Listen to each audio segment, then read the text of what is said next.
Hey, we're back. John Russo here in the box, and this is Out of Bounds, the Bay Area's freshest sports talk show with a twist. We broadcast live high above Main Street in beautiful downtown Sarasota every Tuesday and Thursday night from 8 to 10 here in the East. We're on Sarasota Sports Fanatic, WTMY 1280 AM. You can watch and listen live online at www.wtmy.com. And of course, we are powered by the mighty Fox Sports Radio. You don't know what you have until you lose it. We couldn't do that this time last week. I know. I was squeaking. I didn't have to keep my hand on the dial. I was squeaking and squawking all week. I was sick last week, Jason. I could barely talk, but we toughed it out. If these baseball players can do it, why can't I? They're going to shut me down, though, after about 161 innings, I'm told. How's it going? Doing good, buddy. Thanks for making time, as you always do, here on a Tuesday night. Your regular spot, 9:18 for baseball talk. Steven Strasburg again is the topic more and more, and as this what now seems to be a little bit of a moving target is approaching. You know, I hear more and more talk about it, and I can't understand why they wouldn't start skipping, or already had it started skipping a start here and there, not rhythmically, not making them, maybe just like one start every third week or something like that. I mean, what if he would have had, Oral Hershiser said, what if this guy would have took a hammy, something has nothing to do with his arm, and he was down for 6 weeks and came back? You know, I don't understand. With these kind of things, these guys are such creatures of habit. I mean, we've seen it. If you follow the game enough, if the guy gets even an extra days of rest, they're not on their game. When these guys get extra time off at the All-Star break, you'll see a lot of guys come back their first start back and have a bad game. They're such creatures of habit. Even if you do hurt yourself, you're still doing work on the side. You're doing your rehab work and whatnot. But I think what this whole story's gotten to the point where people are so focused on it, they're missing a pretty darn good baseball team. I mean, the Nationals have the best record in the National League. At one point, they had the best record in all of baseball. They still might have that right now within a game. I didn't look at today's standings yet because they haven't played a game today. But that's what's going on. And what really should be the story of the Nationals this summer is how explosive their offense has become. And if Strasburg goes away, he may not make his final 3 starts, and that's really not a big deal. I mean, they still have enough pitching on that staff. Gio Gonzalez is a Cy Young contender. You've got Ross Detweiler. You have Edwin Jackson. I mean, you've got enough arms on there. But I think what's going to help set that pace is that offense. Mike Morse and Brian Zimmerman have been a nasty 1-2 punch there, have picked off as Adam LaRoche is slumping off, and they're going to get their whole middle infield back. So Ian Desmond I forget the other guys, and Danny Espinosa. They're going to have those 2 guys back together. And so they're going to have a pretty dangerous 1-7. With really the only weak spot being like a Kurt Suzuki as their catcher. And that's not a bad guy to have as your number 8 guy since you only have 8 hitters in the National League. I just think people need to start focusing on the team instead of just Strasburg.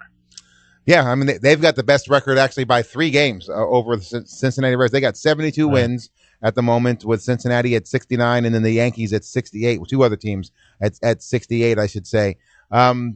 Don't look now, but we plug Evan Longoria back into the lineup here in Tampa Bay, and they rattle off 7 straight, I think 5 straight with Evan Longoria. They're what are they? They're 1 game clear of Baltimore for second place in the East, 5 games behind the Yankees, but they're charging hard. 8-2 in their last 10 are the Rays. Can one guy really, obviously, I guess, make that much of a difference? He has so far. I think it's a cute story, but let's be honest. Look who they've been playing. They've been playing a decimated Toronto team who has all their pitchers are hurt. And most of their bats are hurt. And then they've got Edwin Encarnacion is really the only legitimate hitter that lineup has right now, as Brett Lawry's out, as Jose Bautista is out, as Adam Lind is out. And you just keep making a collection of names that are having trouble. I'll throw Colby Rasmus in there, so I'll give them 2 out of 9 hitters. But their starting pitching staff's a mess, and they swept them as they should. They always play well against Toronto and Tropicana Field. Then they took on, they went to Minnesota, and Minnesota has great hitters. You look at the 3-4-5 with Josh Willingham, Justin Morneau, and Joe Mauer. Those guys are really crushing the ball. And in July, the Twins led all of baseball in runs scored. By the way, the Rangers were last in that month, but the Twins led all of. But I think they gave up the most runs too. The Twins have awful pitching, and the Rays pounded them. So they're 6, and then you go to Safeco last night to get win number 7 against a Seattle team that is very punchless at home. They have a 206 batting average at Safeco Field. If you think the Rays are bad in Tropicana Field, go watch the game with the Mariners and Safeco. They're horrid. So if they've won the games they should be winning. The good thing here is the hitting's going to be around against this inferior stuff because the pitching has been incredible. They lead all of baseball in ERA since the All-Star break, and they've barely been over 500 until this winning streak because they were losing these kind of games 3-2, 2-1, 1-0, 2-0, because they couldn't get offense. Now they're facing bad teams, and Evan Longoria is back. He hasn't been hitting that great, but he's putting other guys in a more natural position in the lineup where they like to play. And they've got their best bats out there with Ben Douglas moving over to shortstop. Like you can move Ryan Roberts around. They have a legitimate offense now, and they haven't had a legitimate offense for 85 games that Longoria was out. 85 games is just over half the season. Obviously, that's a long time to lose the guy. Is he solid and stable? Any reason to think that this is gonna recur on him again? I know he rushed back in the beginning of the injury. Yeah, I mean, they said he can't make it any worse, but it's not going to get any better. It's probably has to be something he's going to get addressed in the offseason. The big news, I mean, the big question remains, can he play in the field? Because if he can't, they're going to have a very crowded roster in the next couple of days because Luke Scott's due back from his disabled list day.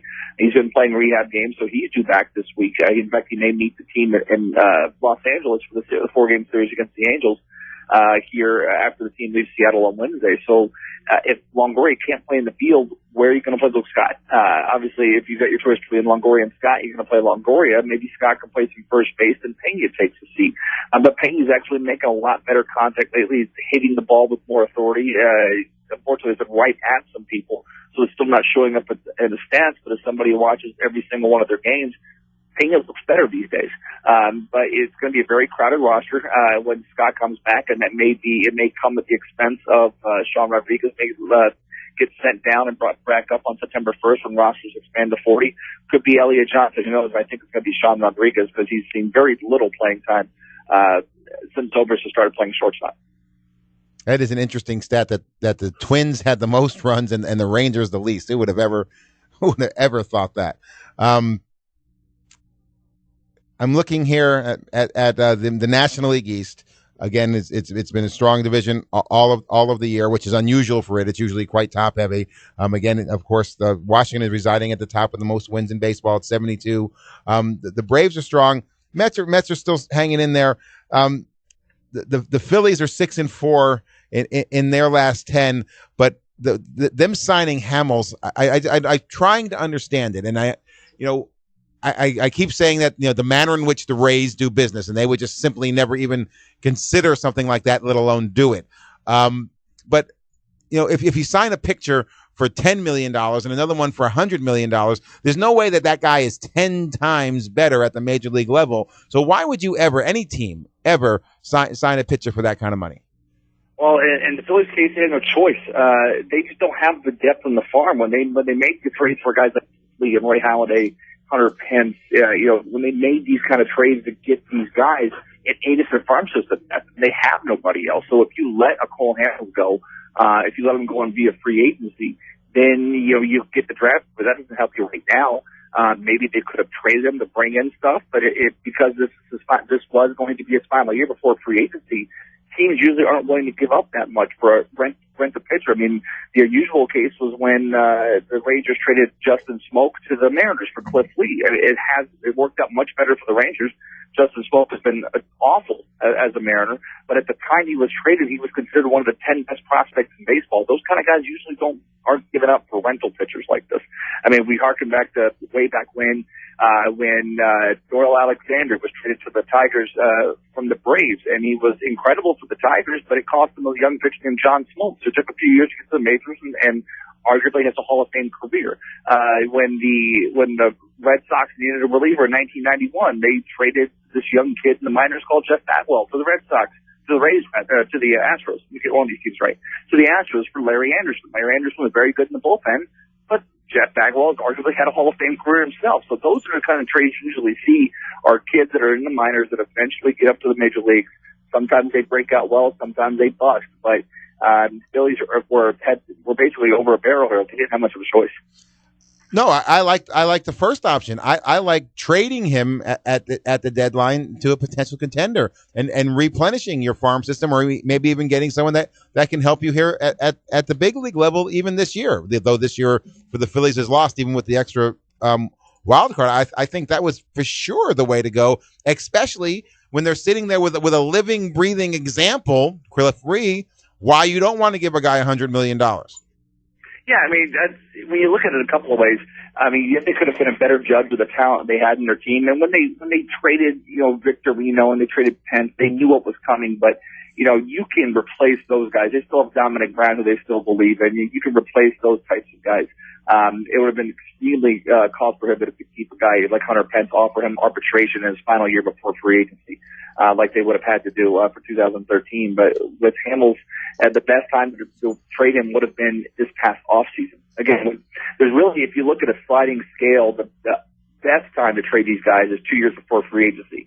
And it's still right up until about a year and a half, like they just did with Hunter Pence. You trade him then, that's good. After that, you get diminishing returns. After that final 3 months, as they were with Hamels, once you get to that point, you're better off keeping the draft pick or signing the player than you are trading him, because the other team knows that they've got the leverage on you. You can say, John, yeah, it's great that, you want this for your guy. He's going to walk in 3 months and I can sign him to a free agent contract, or to want him, I'll just wait it out. So that's why you usually see these guys go for like an Ichiro. You saw an Ichiro go for a couple of nondescript minor leaguers because the Mariners had absolutely no leverage. Interesting stuff. I have to ask you, as we're running out of time, and then the next segment, if you want to listen on WTMY.com, is George Diaz right there in the Orlando Sentinel. Great guy. He is actually I get so excited every time I see him on our roster. But in any event, again, WTMY.com if you want to listen in. Obviously, we'll be talking about Dwight Howard with him. You're a resident of Orlando. The listeners, I'm sure, know that by now. I'm it's so funny. I remember being so sad when Shaq left, but I'm past all that. It was such a relief to see that Dwight Howard left. What are your thoughts on that notion, and then what the Magic got back in return? It's nice that whole story's over. The whole thing when Shaq left, it was a free agency. He said all the right things, and then he signed with the Lakers anyways. At least with Dwight Howard, he said all the wrong things, and he did exactly what everybody thought he was going to do. So I think there's more animosity here. I think people are disappointed with the return they got in the trade when you consider what Houston was rumored to be offering, even what the Nets were rumored to be offering before the season started. The return on this deal is very mixed. It seems like a lot of quantity, but little quality. I think the Houston package would have been the best thing for them, but it didn't fall through. But George is a great guy to talk with. That he's been a long-time guy here in Orlando, right? In fact, he and I used to play flag football together in a local flag football league. Really? So yeah, a small world, but yeah, he's a really good writer for the Sentinel. Well, interesting stuff. I'll make sure to bring that up. Like I said, if you get a chance, pull it up on your computer. WTMY.com, Jason Collette, DRaysBay.com, BaseballPerspectives.com. Love having your perspective every Tuesday night, and we'll talk to you again soon, brother. All right, guys. Talk to you next week. Thank you. Okay. All righty, guys. We're going to take a 2-minute break and bring back George Diaz again, Orlando Sentinel, and he blogs there and en fuego.